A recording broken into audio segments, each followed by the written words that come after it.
December 25 చరిత్రలో ఈరోజు 1991 సంవత్సరంలో ఈ రోజున మిఖాయిల్ గోర్బచేవ్ సోవియట్ యూనియన్ అధ్యక్ష పదవికి రాజీనామా చేశారు. దీనితో పాటు సోవియట్ యూనియన్ను ముగించే పత్రంపై కూడా సంతకం చేశారు. ఇలా చేయడం ద్వారా ప్రచ్ఛన్న యుద్ధం ముగిసిందని లేదా మూడో ప్రపంచ యుద్ధంలోకి వెళ్లకుండా ప్రపంచం మొత్తం రక్షించబడిందని చాలామంది నిపుణులు విశ్వసించారు. ఏది ఏమైనప్పటికీ ప్రచ్ఛన్న యుద్ధం యుఎస్ ఇంకా సోవియట్ యూనియన్ మధ్య ఆధిపత్యం కోసం జరిగిన యుద్ధం. అలాగే ప్రపంచంలోని ఇతర దేశాల ప్రమేయం లేదు. మిఖాయిల్ గోర్బచేవ్ 2022 ఆగస్టు 30న రష్యాలో మరణించారు. 1922 నుండి 1991 వరకు సోవియట్ యూనియన్ ఉనికిలో ఉంది.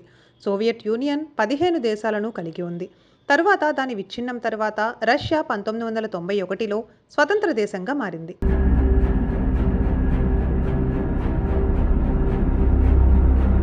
1861 సంవత్సరంలో ఈ రోజున గొప్ప స్వాతంత్ర సమరయోధుడు ఇంకా సంఘ సంస్కర్త మహామన మదన్ మోహన్ మాలవ్య ఉత్తరప్రదేశ్లోని ప్రయాగ్రాజ్లో జన్మించారు. మహామన బిరుదు పొందిన మొదటి చివరి వ్యక్తి. బనారస్ హిందూ యూనివర్సిటీ వ్యవస్థాపకుల్లో మదన్ మోహన్ మాలవ్య ఒకరు. 2014లో భారత ప్రభుత్వం ఆయనకు మరణ అనంతరం భారతరత్నను ప్రదానం చేసింది.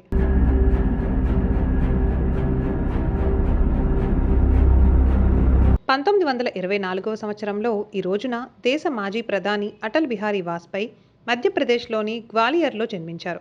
జవహర్లాల్ నెహ్రూ తర్వాత వరుసగా 3 ఎన్నికల తర్వాత ప్రధానిగా ప్రమాణం చేసిన తొలి నాయకుడు అటల్ బిహారీ వాజ్పేయి. అటల్జీ 1942లో క్విట్ ఇండియా ఉద్యమంతో తన రాజకీయ యాత్రను ప్రారంభించారు. 1951లో భారతీయ జనసంఘ్ ఏర్పాటులో కూడా ఆయన కీలక పాత్ర పోషించారు. ఇందిరాగాంధీ ఎమర్జెన్సీ తర్వాత మొరార్జీ దేశాయ్ ప్రభుత్వం ఏర్పడినప్పుడు అటల్జీ విదేశాంగ మంత్రి పదవిని చేపట్టారు. విదేశాంగ మంత్రి అయిన తర్వాత ఐక్యరాజ్య సమితి జనరల్ అసెంబ్లీలో హిందీలో ప్రసంగించిన మొదటి నాయకుడు అటల్జీ. 2014లో భారత ప్రభుత్వం ఆయనకు దేశ అత్యున్నత పౌర పురస్కారమైన భారతరత్నను ప్రదానం చేసింది. ఆయన స్వభావం ప్రకారం అటల్జీని ఆయన రాజకీయ ప్రత్యర్థులు కూడా ఇష్టపడతారు. ఇంకా భారతీయ రాజకీయాల్లో ఎల్లప్పుడూ సంబంధితంగా ఉంటారు.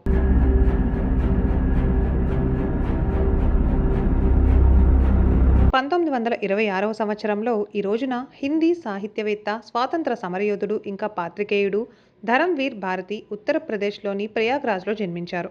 ఆయన ఆధునిక హిందీ సాహిత్యంలో ప్రముఖ రచయిత, కవి, నాటక రచయిత ఇంకా సామాజిక ఆలోచనాపరుడు. ప్రఖ్యాత వారపత్రిక ధర్మయుగ్కి చీఫ్ ఎడిటర్గా కూడా ఉన్నారు. ధరంవీర్ భారతికి 1972లో పద్మశ్రీ అవార్డు లభించింది. ఆయన ప్రధాన రచనలు గున్హన్ కా దేవత, సూర్యుని ఏడవ గుర్రం ఇంకా అంధయుగ్.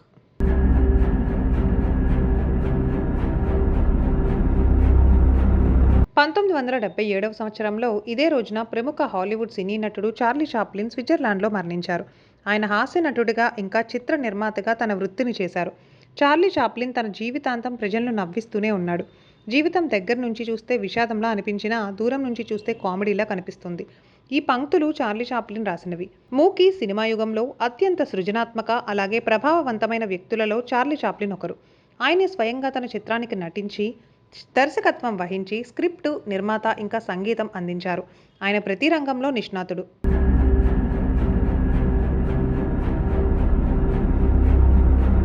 2015లో ఈ రోజున ప్రముఖ భారతీయ సినీ నటి సాధన ముంబైలో మరణించారు. సాధన ఆమె కాలంలో ఉత్తమ నటి. సాధన కేవలం నటనతోనే కాకుండా హెయిర్ స్టైల్ విషయంలో కూడా హెడ్ లైన్స్లో నిలిచిపోయింది. ఆమె కళాత్మకత నుండి ఆమె హెయిర్ స్టైల్ వరకు ప్రతిదీ ఆమె అభిమానులలో ఇప్పటికీ ప్రసిద్ధి చెందింది. రాజ్ కపూర్ చిత్రం శ్రీ 420తో సాధన తన కెరీర్ను చైల్డ్ ఆర్టిస్ట్గా ప్రారంభించింది.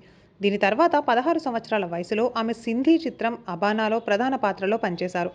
తన కాలంలో అత్యుత్తమ నటిగా పేరు తెచ్చుకున్న సాధన కేవలం ₹1కే ఈ సినిమాలో పనిచేసింది.